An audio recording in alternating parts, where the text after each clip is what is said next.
teman-teman, kembali lagi sama aku Eni Sandrina. Di video kali ini aku akan menjelaskan mengenai sebuah uh, hasil interpretasi dari gambar EKG jantung. Nah, yang pertama itu kita menentukan iramanya terlebih dahulu. Nah, untuk menentukan irama ini kita mengukur dari R ke R itu sama atau tidak. Nah, jika ia sama maka disebut dengan reguler. Nah, gambar EKG yang saya interpretasikan ini iramanya yaitu adalah reguler. Yang kemudian yaitu kita mencari heart rate atau HR. Nah, di mana di sini saya menggunakan rumus dengan menggunakan kotak kecil yaitu 1500 dibagi dengan 20 kotak kecil, di mana jarak R ke R yang lain yaitu adalah 20 kotak kecil. Didapatkan hasilnya yaitu 75 kali per menit. Nah, kemudian kita interpretasikan HR ini termasuk dalam keadaan normal, yang artinya sinus ritem. Normal HR ini sendiri yaitu 60 sampai 100 kali per menit. Kemudian yaitu kita menentukan gelombang P. Nah, di sini yang kita lihat yaitu ada atau tidaknya gelombang P. Nah, kita melihatnya itu pada lead kedua. Nah, di sini kan ada lead kedua ya, teman-teman. Di sini ada lead 2, AVL, V2 dan juga V5. Nah, yang kita lihat yaitu hanya di bagian lead 2-nya saja. Nah, di lead 2 ini terdapat gelombang P dan lebar gelombang P itu sendiri yaitu adalah 2 kotak kecil. Nah, untuk gelombang P ini sendiri termasuk dalam keadaan normal karena nilai normalnya itu kurang dari 3 kotak kecil. Yang saya dapatkan tadi yaitu ada 2 kotak kecil. Oke, yang selanjutnya yaitu kita menentukan PR. Nah, PR ini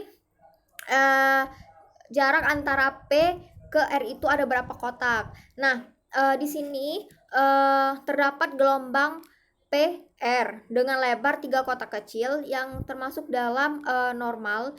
Normalnya sendiri yaitu kurang dari 5 kotak kecil. Kemudian kita menentukan QRS yaitu jarak antara Q, R dan juga S. Nah, kita hitung lebarnya yaitu ke samping ya. Kita hitung. Yang saya dapatkan di sini adalah 3 kotak kecil, di mana dalam kategori normal yaitu kurang dari 3 kotak kecil. Nah, kemudian selanjutnya kita menentukan aksis jantung. Nah, untuk menentukan aksis jantung ini kita melihat di bagian lead yang pertama dan juga di bagian AVR. Itu untuk melihat aksis jantungnya. Nah, yang kita lihat di lead ini, di lead 1 itu adalah tinggi dari R dan juga S. Nah, kemudian ditambah R ditambah dengan S. Itu untuk di lead satunya. Kemudian kalau untuk di lead AVR-nya juga sama, kita melihat tinggi R dan juga S-nya kemudian juga ditambah. Nah, untuk menentukan aksis jantung ini kita harus sejajarkan dahulu dengan garis isoelektrik.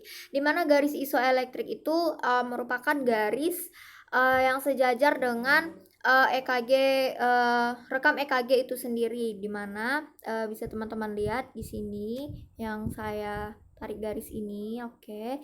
Nah, itu merupakan garis isoelektriknya.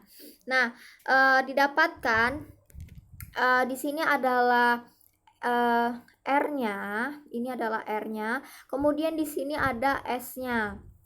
Nah, di mana R-nya itu sendiri adalah tingginya sebanyak 8 kotak dan S-nya yaitu sebanyak 1 kotak. Namun di S ini terdapat min karena S-nya di sini dia itu turun di bawah garis isoelektrik, maka diberi nilai min.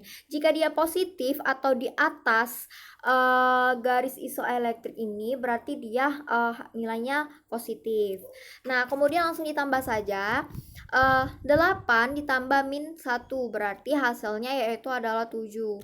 Nah, kemudian kita beralih ke AVL, di mana AVL ini kita lihat di bagian sini ya teman-teman, nah yang udah saya lingkarin. Nah, di mana di sini yang kita lihat yaitu ada di sini ada R-nya, kemudian ada R, maksud saya kemudian di sini ada S-nya. Nah, di mana yang saya dapatkan R-nya itu sendiri min 5 karena dia di atas di bawah, maksud saya di bawah garis isoelektrik, dan kemudian untuk S-nya yaitu positif 1. Kemudian kita tambahkan min 5 ditambah 1 yaitu adalah min 4. Nah, kemudian untuk menentukan gelombang lain yaitu kita lihat di keseluruhan gelombang yang ada di gambar EKG ini, mulai dari lead 1 AVR, V1, V4, lead 2 AVL, V2, V5, lead 3 AVF, V3 dan juga V6. Nah, kita lihat apakah di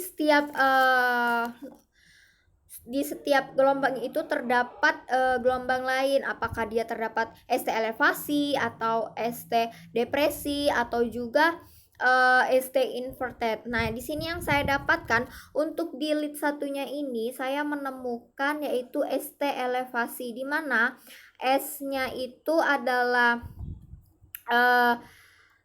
turun dan juga T-nya itu meningkat dari garis isoelektrik tadi, maka disebut dengan ST elevasi. Dan untuk di AVR ini dia S-nya naik, kemudian T-nya itu turun. Nah, di mana disebut dengan T inverted. Kemudian untuk di V1-nya yaitu dia dalam keadaan normal. Kemudian untuk di V4-nya juga dalam keadaan normal. Kemudian untuk di lead 2-nya juga normal, dan di AVL-nya juga normal, dan di V2 ini ada gambar EKG yang berbentuk M shape. Ini yang saya lingkar. Kemudian di V5-nya juga dalam keadaan normal. Kemudian di lead 3-nya juga, AVF-nya juga, dan di F3 kita menemukan kembali V shape, dan kemudian di V6 dalam keadaan normal. Nah, yang didapatkan di sini gelombang lainnya di ST elevasi itu hanya ada di lead 1. Kemudian untuk ST inverted itu terdapat di AVR-nya. Nah,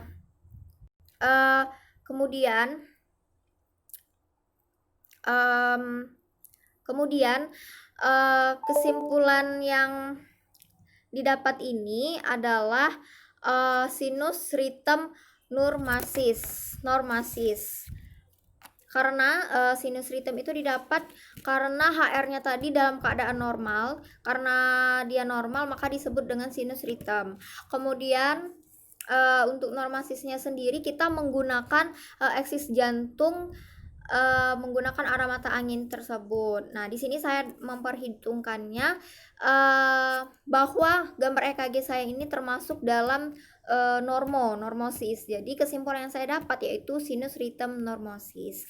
Nah, sekian penjelasan interpretasi EKG yang dapat saya sampaikan. Sekian dan terima kasih.